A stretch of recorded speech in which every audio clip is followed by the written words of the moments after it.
Hello all, welcome back to our channel Lingua and Literature. Today's topic is prose writers of the age of Chaucer. Okay, first let's see about Sir John Mandeville. His famous work, The Travels of Sir John Mandeville, is a French book of travels between 1357 and 1371. This book was translated into several languages including English.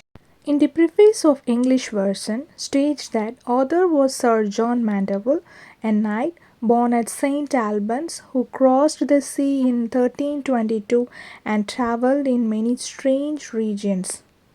Actually, the real author of the book is Jehan de Bourgogne, who died at Liege in 1372. The travels that took place in this work is a compilation from several popular books of voyages, including those of Orderic of Ordinance, The Travels of Friar Orderic, and La Flor des Estaires de Orient of Hetem, an Armenian of princely family, and of the famous traveler Marco Polo's travels, and also the works of Christopher Columbus. This work, The Travels of Sir Mandeville, contains many facts and knowledge acquired by actual travels and residents in the East. It mainly focused on the Holy Land, Egypt. This text survives in around 300 manuscripts and it is translated into at least 10 languages and dialects. The main influence of the text seen in Geoffrey Chaucer and the Gawain poet in his poem Cleanness. It consists of totally 35 chapters and a prologue. In prologue, the author explains that this work is a guidebook for pilgrims venturing to the Holy Land. Initially, this work is translated from Latin into French, then out of French into English. Chapter 7 is all about Egypt and its surroundings.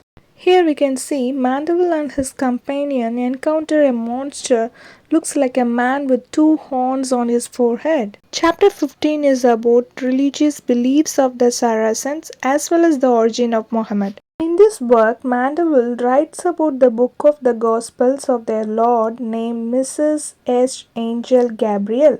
Then chapter 20 is all about how Mandeville thought that the earth and sea were of round form provided by the South Star. Then chapter 29 is about Chinese emperors that are enclosed by the Great Wall of China. The main theme of this work is the central element seemed to be the text fixation on Jerusalem as the center of the world and rightful inheritance of Christendom and recalling Crusader history. Overall, the whole work is emphasizing the importance of Christian community. Okay, next let's move on to the author John Wycliffe, who was born in Yorkshire about 1320. Wycliffe wrote many Latin books in support of his revolutionary opinions. He also issued large number of tracts and pamphlets in English. He was the important predecessor to Protestantism. Wycliffe advocated translation of the Bible into the common vernacular and says it helpeth Christian men to study the gospel in that tongue in which they know best Christ's sentence.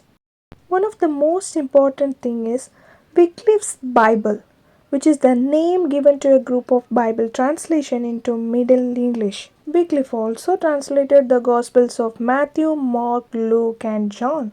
He translated the entire New Testament and his associates translated the Old Testament. The most important thing is to note is that Wycliffe followers were called as Lollards and Wycliffe's Bible became the cause of Lollard movement. And this Lollard movement anticipated the Protestant Reformation. And Wycliffe was characterized as the evening star of scholasticism. And also, Wycliffe was called as the Morning Star or Stella Wycliffe of the English Reformation by John Bale. And in England, Wycliffe was designated by their opponents as Bibleman. Now let's move on to the final author, Sir Thomas Malory. As we all know, his famous work is La Morte Order. In the preface of William Caxton, we can find all about Malory. William Caxton is the first printer of the book, said that this book was out of certain books of French. This work is also a compilation like the Travels of Mandeville. French Arthurian romances are drawn upon to create a prose romance, and this work expressed the essence of romance and chivalry. and it was the first English novel with 8 kinds of romances and it contains 21 books with 507 chapters. This book was originally titled as The Whole Book of King Arthur and of His Noble Knights of the Round Table, but later Caxton changed it to Lamont Arthur. Those 8 romances in these books were initially intended to be separate, but Caxton later unified it. That's all about today's topic. To get updates, please subscribe to our channel Lingo and Literature. Thanks for watching. Stay tuned.